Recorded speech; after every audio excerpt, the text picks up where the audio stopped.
Well, we are going to decide if it is a good idea to buy a 2022 model year vehicle brand new in 2023. And well, this will cover basically if you should ever buy a late model year vehicle in the next model year. But before we get into this video, as always, if you want to save time and money the next time you purchase a car, link to my car buying guide in the description down below. And then if you want to see more videos just like this, then I recommend you subscribe because I post content every single day. Let's get into it.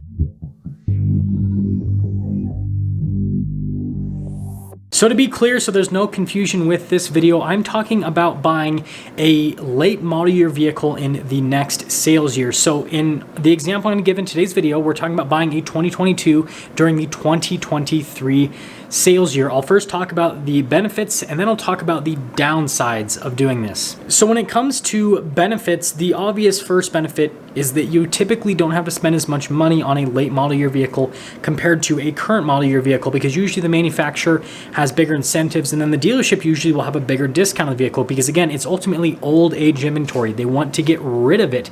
But what you need to understand is there is always a cap with this. There's a certain point in the year, and this will vary manufacturer to manufacturer, but there's a certain point in the year where there'll be a cutoff where the manufacturer will be like, okay, if you're a dealership and you still have this vehicle on your lot, good luck to you. We're just going to give you some manufacturer cash and that's it. There's no more discount on top of that. But regardless, there is going to be more discount on a 2022 and 2023 than there is going to be on a 2023 in 2023, if that makes sense. So that's the first key benefit. The next key benefit is the fact that you still get the same exact warranty as if you purchased a 2023. A lot of people think that just because it's a 2022 model year vehicle that a year of the warranty will be used up, but no, that's not the case. Until that vehicle is actually registered, the warranty doesn't start. And so you get the same exact warranties if you purchased a 2023 in 2023 or a 2022 in 2023. So warranty coverage is the same. That's another key benefit. And then another benefit is the fact that the MSRP is most likely going to be significantly lower than the 2023 model year car. Most manufacturers will slowly increase MSRP over the course of a model year, and then when they go from one model year to another, then they'll typically take a pretty big jump in terms of the MSRP because it's ultimately a new model year, so that means it is worth more money. And so on top of having a bigger discount, you're going to have that bigger discount being taken off of a lower MSRP. So, even if you were to get the same discount on the new 2023 in this example, well, you're still going to be paying more money because the MSRP itself is going to be higher.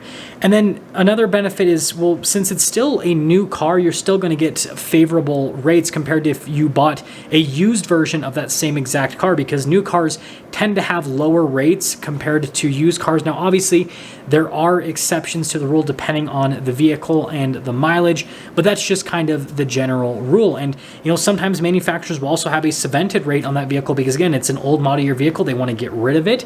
And so your deal with the financing side of things typically will be at least as good as if you bought, a 2023, or sometimes it'll be even better if there's some sort of manufacturer deal with the rates. And so overall, it makes it look like, buying a late model year vehicle can be the best possible thing for you as a consumer because you spend less money and you get all of the benefits of buying a brand new car, the full warranty coverage and the lower rate if you happen to finance the vehicle. However, there are a lot of downsides to doing this type of purchase. First off, if you are purchasing a late model year vehicle and the manufacturer releases a new version of that vehicle for the next model year, well, that means that you won't have all of the features of the new version. Now, some of you might not care about this. Some of you might say, no, I don't want those new features because new tech means that it's probably not going to be as reliable as this current version.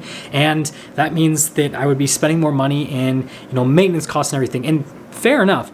But something to note is you might actually like some of those features. Now, another key downside to this, if a manufacturer is doing a full redesign or a heavy refresh or just adding new options to a vehicle, is that your vehicle is going to depreciate at a much more rapid rate.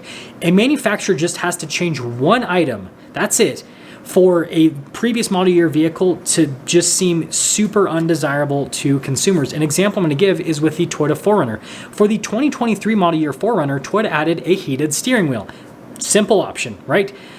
That simple option is so valuable to such a large group of people that 2022 model year 4Runners are now starting to sit on dealer lots if they're brand new, and used ones, they're actually kind of struggling to sell those as well because people just want the heated steering wheel. It's something that it seems so silly and so simple, but it's important to enough people that the values on those 2022s are not going to hold nearly as well as the 2023s that happen to have the heated steering wheel as an option. And so what I would do as a consumer is I would research the new model year and research the changes with the vehicle as well. And if there are no changes, then yeah, you're probably in a safe situation where you just buy the previous model year vehicle and get a better deal on it and everything will be good and you're not going to experience, increased depreciation. But if there are changes, then you might want to wait and reconsider until you have a model year jump where there are no changes with the vehicle. And speaking of depreciation, well, even though you're getting a brand new car, you're getting it, later in the model year, which means that those discounts, although they will help a little bit with the depreciation, they'll also kind of hurt the vehicle from a depreciation standpoint, because if a manufacturer is discounting a vehicle by a greater amount, that actually pulls down the values of those vehicles on the used car market. And so that means that your overall resale value with the vehicle isn't going to be as good. And so you might find yourself in a situation where even though you will pay more for, a 2023, again, in our example, you ultimately could be getting a better value if that vehicle has better resale value because, again, maybe it has different options compared to the 2022, or just frankly because it's slightly newer and the resale value will offset the discounts. So what I'd have to say, the best possible advice in that situation is, unless the discount is big enough to offset the depreciation and some, it might not necessarily be worth it to get a late model year vehicle, and that's definitely a big downside, is going to be the depreciation. But on the flip side, if you're going to keep the vehicle for a very long time, then it's ultimately going to be negligible, because if you look at vehicles that are 15, 20 years old right now, the difference from one model year to the next is not all that much. It's typically condition and mileage at that point. The only time that, one model year to the next really matters is if, again, there's a significant change in the car, or if it's a car that is, newer. And now let's dive into the section where we talk about how you can use this information to help you out as a buyer. And if I'm being honest, this situation can be somewhat tricky to navigate as a regular consumer, but here's the steps I would take. So first off, I would compare, again, we'll just use the 2022 to 2023 example. I would compare the 2022 to the 2023 spec to spec. If there isn't an obvious refresh or full-on redesign, then I would see if there are any simple option changes to see if, the new model year vehicle is more desirable, just anything to make it more desirable. And if there is something, then that's where you're going to want to dive a little bit deeper and see, what the resale value on both of those vehicles is going to be, so that you can see if the incentives on the old model year vehicle are actually going to offset the extra depreciation that you're going to experience. And even if there are no changes, you still want to do this so that you are getting the best possible deal, because even though you might spend less money in a vehicle, if the resale value plummets by the discount plus some more, then you might be in a situation where you didn't really spend less money, especially when you go in to trade in a vehicle. And this is something that I also want to emphasize.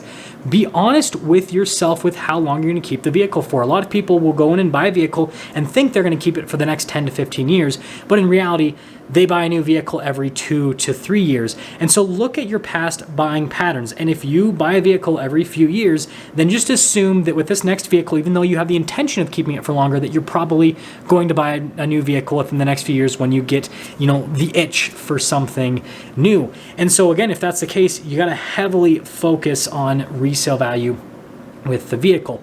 And then the next thing is you want to look at any potential incentives that might be put on the new vehicle as the model year progresses. Because again, if you have a situation where you're getting a big discount on the old one, but then there's going to be some discount on the new one, then the discount on the new one versus the discount on the old one, it might make more sense to go with a new one, again, with that depreciation taken in mind. So you want to have everything put together, but understand that as the sales year progresses, what tends to happen is obviously there's going to be more and more inventory with the new vehicle, and then the old model year vehicles are going to dwindle to the point where, if you wait too long, you might not be able to find any, especially if you're looking for specific options or a specific color on the vehicle. And then the last thing that I would do as a consumer is look up used versions versions of the vehicles that you're looking at, both the 2022 and the 2023 in our example. So that first off, you can see what the used versions are selling for and see if you can get a better deal on a used one versus a new one, because with the market that we're in, chances are you'll be able to find quite a few used versions with very low mileage. And if they were purchased pretty recently, then that means that you might be able to get just as much warranty coverage as if you purchased a new one. And it's like, oh, well, if you're basically getting a new vehicle that is not new, has the same amount of warranty coverage roughly, and is less money, then I think that that always is the route to go. And then this will give you kind of like a rough idea of what the depreciation is going to be compared to the different model years. Like for example, if the 2023 is selling for $55,000 and then the 2022 is selling for $50,000, then that tells you there's roughly a $5,000 difference. And obviously sales price is not always what vehicles actually end up selling for, but it'll at least give you a rough idea with the model year change with the vehicles. So that's going to sum things up with our video talking about if you should purchase a 2022 and the 2023 model year. And I think that it can make sense if you can get a really good deal, and especially if you're going to keep the vehicle for a really long time. But there are plenty of cases where it might not make sense because the new vehicle might end up costing you less when it comes to depreciation and all other factors taken into account, or there might be a used version of that same vehicle you're looking at that, again, with depreciation and everything taken into account, might make a little bit more sense. And as always, if you're stopping for the first time, then, well, I recommend you subscribe because, again, I post this type of content every single day, and, well,